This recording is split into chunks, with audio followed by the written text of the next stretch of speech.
president, by the way, did get the co-pays removed from the insurance companies when he met with them. That's a big deal in my mind. When will it be available to everybody who wants it, any place, anytime? So he did get those co-pays removed on those tests.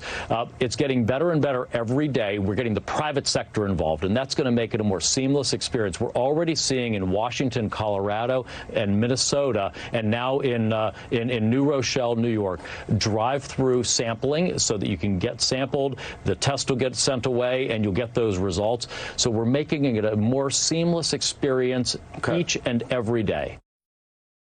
How concerned are you that when these numbers do start to rise, which Dr. Fauci has told us to expect, that there'll be enough ICU units, enough ventilators to help the people who do get sick in this country? Well, that's why we have an emergency prepared system.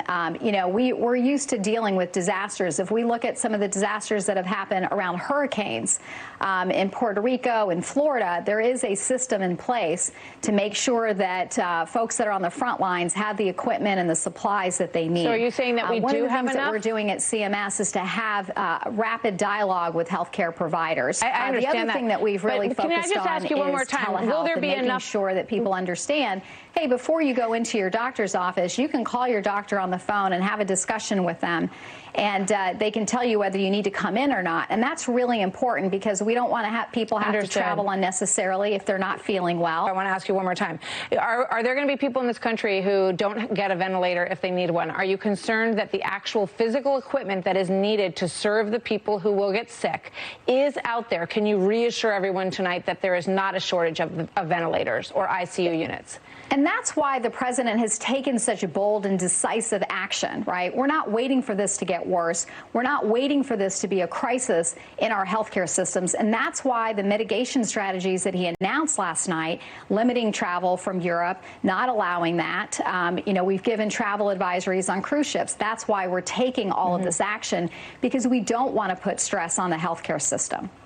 Okay, that's not a direct answer to the question, but it sounds like a hope that there won't be enough sick people and we won't run out of ventilators because we have mitigated, and we certainly hope that that's the case. Whoa! Wow! President Trump. Well, hold on. First of all, Martha MacCallum went back at her 3 times. 3 times, and she talked about the answer was instead of ventilators. She talked about rapid dialogue.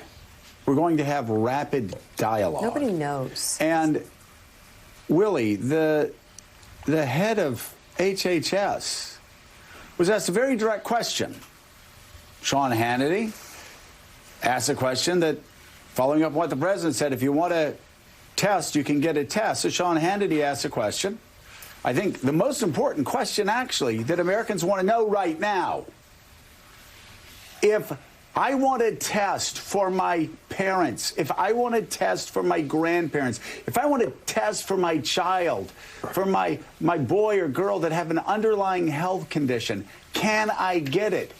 Azar didn't answer. What did he say? He said, we're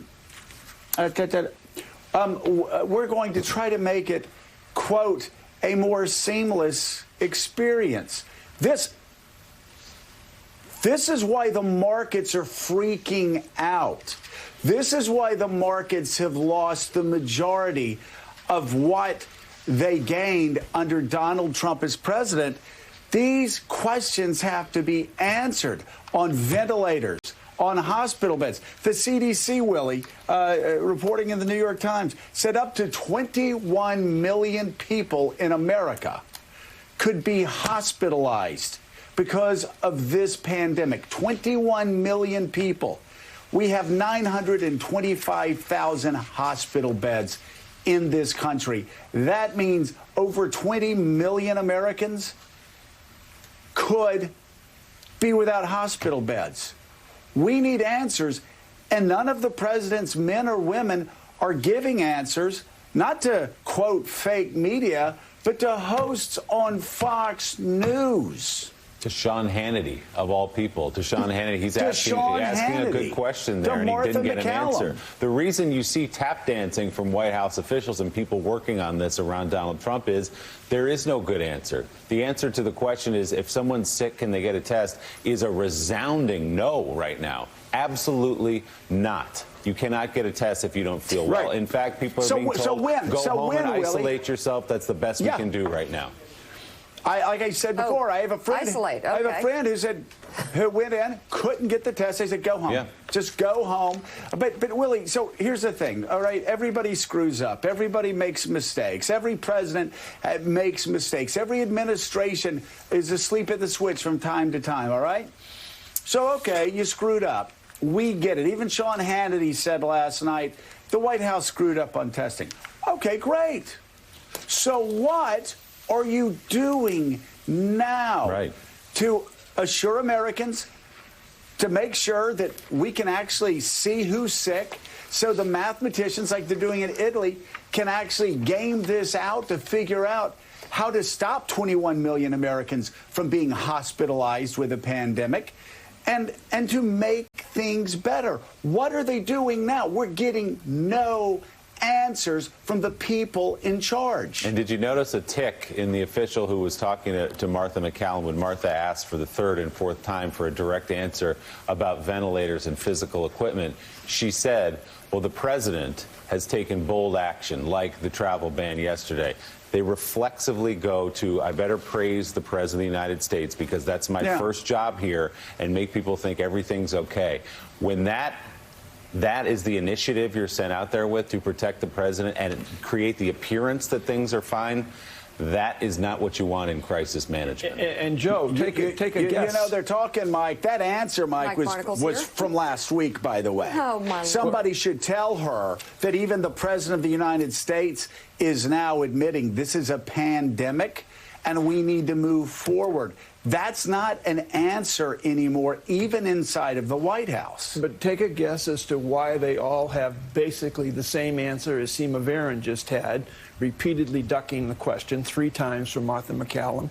It's because they know that the President of the United States is spending his days and nights watching them on Fox, getting ready to criticize their performance, and tweeting about past errors the CDC did not make, but accusing the CDC of having made errors in the past that got us into the situation we're in now, blaming the Obama administration for where this country is in right now. That's where we are as a nation. So this information threatens his presidency. It is easy math when you look at the patterns of President Trump. Well, and in this case, as Jonathan Lemire wrote a couple of days ago, viruses can't be bullied. Pandemics do not collapse at the sight of a unified Republican Senate. It is facts. The president has to deal in facts. I am hopeful that he's moving in that direction. I'm hopeful that other members of his administration are moving in that direction. They certainly recognize now that this is not a media hoax, that this is a pandemic. That is a big step forward. So at least we can all have the same conversation about the 21 million Americans and the senior citizens from Florida to Arizona who are endangered because of this. But Gene Robinson, you're writing about what the markets are obsessing about. And guess what? It's not profit. It's not corporate profits. The markets are obsessing about the testing. They're obsessing about not knowing how big. It's like Stephanie Ruhle said earlier this morning. If you talk to the most powerful CEOs in America, they're not talking about financial situation. They're saying, we don't know how big this is going to get, so we can't project out what the next quarter looks like, what the next 2 quarters look like, what the next 3 quarters look like. So they're making decisions that are going to damage the economy because they're flying blind, because there are no tests out there right now. That Americans can't get the tests if they need them. Azar wouldn't even answer Sean Hannity last night. So do you have any information? When can Americans get a test if they want a test? Well, not now, and who knows when. I mean, this is this is the base. This is where the problem starts. I mean, obviously this administration didn't create this virus, didn't create this problem, but it begins with the testing. We have to know how widespread it is, where clusters are, who has it. Tom Hanks is in Australia right now, receiving in isolation, receiving